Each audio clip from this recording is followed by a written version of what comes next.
નમસ્કાર. ચાલો સીધા જ આજના આ એક્સપ્લેનરમાં ડૂબકી લગાવીએ.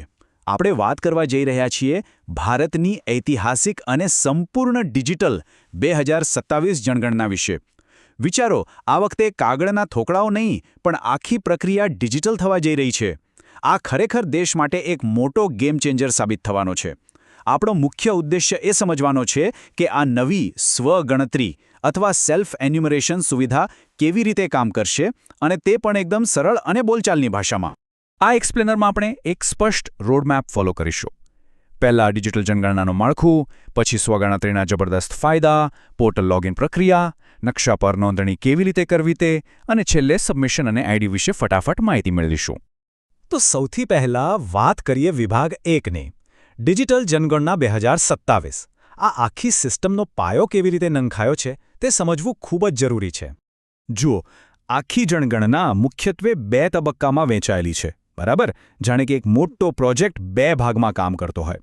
પહેલા તબક્કામાં ફક્ત ઘરની યાદી બને છે, એટલે કે ઘર, કુટુંબ અને ત્યાં કઈ કઈ સુવિધાઓ છે તેની નોંધણી.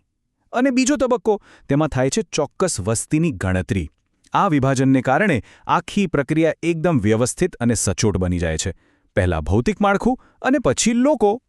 હવે અહીં એક આંકડો ખાસ યાદ રાખવા જેવો છે, અને તે છે 15. હા, 15 દિવસ. આનો અર્થ શું?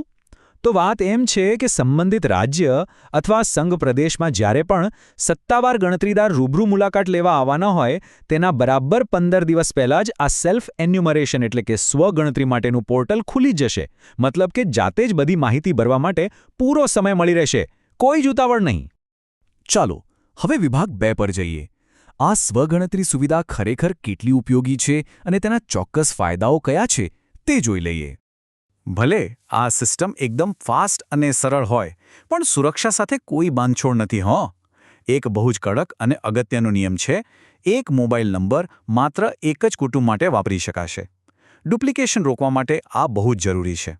અને હા, બીજું એ કે એકવાર નોંધણી થઈ ગઈ પછી કુટુંબના વડાનું નામ બદલી શકાશે નહીં. આ સુરક્ષા પ્રોટોકોલ ડેટાને એકદમ સચોટ અને ફૂલપ્રૂફ રાખે છે. હવે આપણે આગળ વધીએ વિભાગ 3 તરફ, પોર્ટલ લોગિન પ્રક્રિયા. ખરેખર આ પોર્ટલમાં એન્ટ્રી કેવી રીતે લેવી? ચાલો તેનું સ્ટેપ બાય સ્ટેપ જર્ની સમજીએ. આ એકદમ સરળ પ્રક્રિયા છે. કોઈ પણ નાગરિક અથવા ધારો કે કુટુંબના વડા, જેમ કે ઉદાહરણ તરીકે આપણે સુશીલા દેવી નામ લઈએ, તેઓ આસાનીથી પોર્ટલના વેલકમ સ્ક્રીન સુધી પહોંચી શકે છે.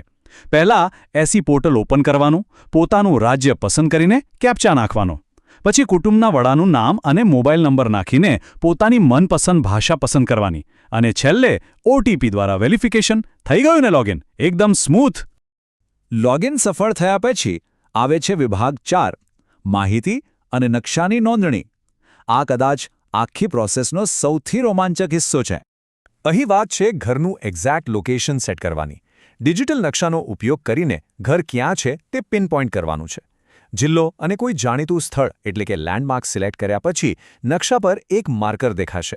આ માર્કરને ઉઠાવીને બરાબર ઘરના લોકેશન પર મૂકી દેવાનું છે, અને પછી સેવ કરીને આગળ વધવાનું છે. છે ને એકદમ સ્માર્ટ ટ્રેકિંગ? હવે આ પોર્ટલની સૌથી કમાલની વાત સાંભળો. આ ફોર્મ એવી રીતે ડિઝાઇન થયું છે કે કોઈને પણ તકલીફ ન પડે. મોટાભાગના પ્રશ્નો માટે મલ્ટિપલ ચોઇસ વિકલ્પો હશે. નામ ટાઈપ કરવા માટે ફોનેટિક અને વર્ચ્યુઅલ કીબોર્ડ પણ હાજર છે. ક્યાંય અટવાઈ જવાય તો ટૂલ ટિપ્સ અને FAQs તરત જ મદદ માટે છે. અને સૌથી મોટી વાત, જો કોઈ માહિતી ભરવાની રહી જાય તો સિસ્ટમ સામેથી એલર્ટ આપશે, એટલે ભૂલ થવાનો ચાન્સ જ નહીં. અને હવે આપણે પહોંચી ગયા છીએ છેલ્લા પડાવ પર, વિભાગ 5, અંતિમ સબમિશન અને આઈડી. અહીં એક મોટો હાશકારો મળે છે. ફાઇનલ સબમિટ બટન દબાવતા પહેલાં દાખલ કરેલી બધી જ માહિતીને નિરાંતે ચેક કરવાની, અને જો કોઈ ભૂલ હોય તો સુધારવાની પૂરેપૂરી છૂટ મળે છે.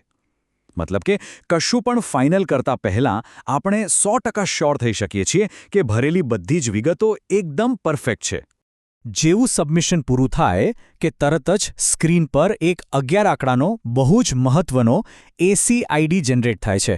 આ આઈડી અંગ્રેજી અક્ષર H થી શરૂ થાય છે, અને તે SMS દ્વારા પણ મળી જાય છે. ખરા અર્થમાં આ આંકડો આપણી ડિજિટલ નોંધણીનું પાક્કું પ્રમાણપત્ર છે. તો હવે સવાલ એ થાય કે જ્યારે સત્તાવાર ગણતરીદાર ઘરે આવે ત્યારે શું કરવાનું? જવાબ સાવ સિમ્પલ છે. માત્ર પેલો 11 આંકડાનો આઈડી તેમને બતાવી દેવાનો છે.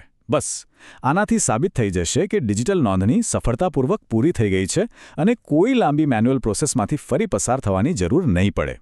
છેવટે આટલી સરળ ડિજિટલ પ્રોસેસથી સાચી માહિતી આપવી એ માત્ર પ્રક્રિયા જ નથી ઘટાડતું, પણ સમગ્ર રાષ્ટ્રને વધુ મજબૂત બનાવે છે. આ જ તો ભાવના છે, આપણી જનગણના, આપણો વિકાસ. આ નવો ડિજિટલ યુગ આપણા દેશનું ભવિષ્ય ઘડવામાં બહુ મોટો ભાગ ભજવવાનો છે.